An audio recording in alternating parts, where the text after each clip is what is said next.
يا مساء الفل. مكملين في كورس البرفورمانس تيستنج باستخدام جيميتر. تخيل معايا كده لو انت داخل على موقع امازون وعايز تشتري موبايل، هل اول ما بتفتح الصفحة بتدخل وتشتري وتدفع وتعمل شيك اوت كل ده في جزء من الثانية؟ لا طبعا. انت بتفتح الصفحة تقعد تقرأ وتختار، وبعد كده بتستنى كام ثانية وبعدين تضغط على المنتج وتستنى كام ثانية وتشتري. الوقت اللي انت بتفكر فيه بين كل خطوة وخطوة ده اسمه الثينك تايم. المشكلة الخطيرة في جميتر انك لو سبته شغال كده من غير ما تتدخل 100 او 1000 يوزر مثلا، هيهجموا على السيرفر، فهيبان اكنه هاكرز مش بشر طبيعيين. ده طبعا هيبوظ نتائج التست. النهاردة هنتعلم ازاي نحل المشكلة دي، بس اول حاجة خلينا نشوف. اول ما بنعمل رن ونشوف كده، لو لاحظتوا شايفين هنا 10 و41، وهنا 10 و41، وهنا 10 و41. هل ده طبيعي؟ لا طبعا، ده وهمي مش حقيقي. يعني السيرفر كده اتفاجئ بضغط وهمي ومش حقيقي. يعني مفيش في الحقيقة بشر بسرعتهم واحدة. فعشان نحل المشكلة عندنا حلين. أول حل وهي الكونستانت تايمر. ده بنعمل نيجي عند السيد، كليك يمين، اد، عند التايمر، ونختار الكونستانت تايمر. تمام. بنيجي هنا بقى عند الثريد. هو طبعا هنا بالملي. يعني ايه بالملي؟ يعني انا عشان ادخل 3 ثواني انا محتاج يبقوا 3000. لو انا عايز ثانيتين فيبقوا 1000. صح، فاهمين؟ طيب خلونا نعمل كلير. تمام، نعمل رن ونشوف.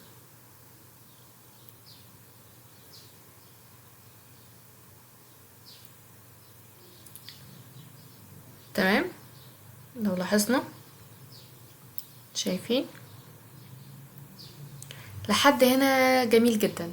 بس احنا لو فكرنا فيها ككيو اي كده مثلا، هل في مستخدم بيدخل يعني كلهم بيدخلوا في نفس الثانية؟ يعني مثلا هل كل البشر في الحقيقة بيستنوا ثانيتين بالظبط ويدخلوا؟ لا طبعا.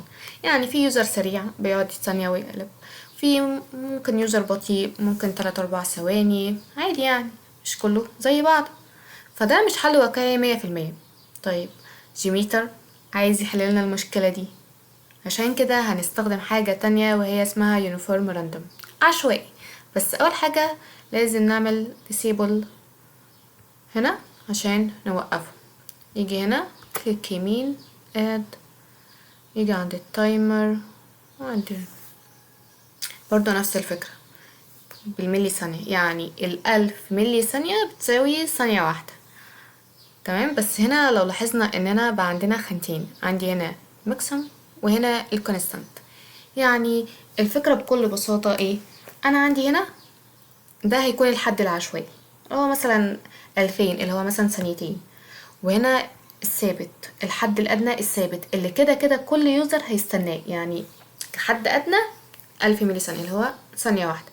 يعني مثلا هقول لكم جيميتر هيحسب الوقت ازاي.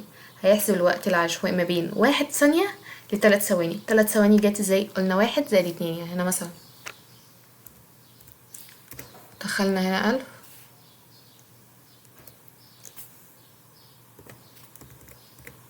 وهنا 2000. لا، خلينا هنا 1000، كل واحد يستنى ثانية. تمام، وهنا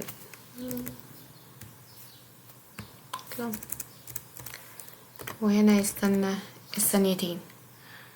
فهو هيعمل ايه كده؟ جميت هيحسب وقت عشوائي لكل يوزر ما بين الحد الأدنى اللي هي ثانية الحد الأدنى زائد العشوائي، يعني 3 ثواني. يعني كل يوزر هيستنى ثانية، ويوزر تاني يستنى ثانيتين، ويوزر يستنى ثانيتين ونص. فده يعني بنحاول على قد ما نقدر ان هو يبقى محاكاة للبشر. نشوف، خلينا نعمل كلير الأول، تأكد. تمام، نعمل رن.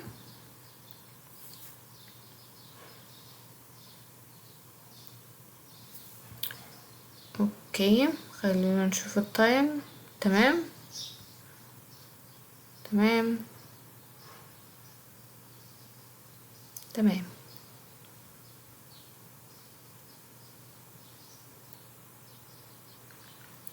50 41 برضه دخل في نفس الثواني عادي. كده يبقى احنا نقلنا التست بتاعنا لمستوى تاني، يعني بنحاول ان احنا نبقى واقعيين على قد ما نقدر، وازاي نتحكم فيه عشان النتائج تبقى مظبوطة وزي الفل. وبس كده، سلام.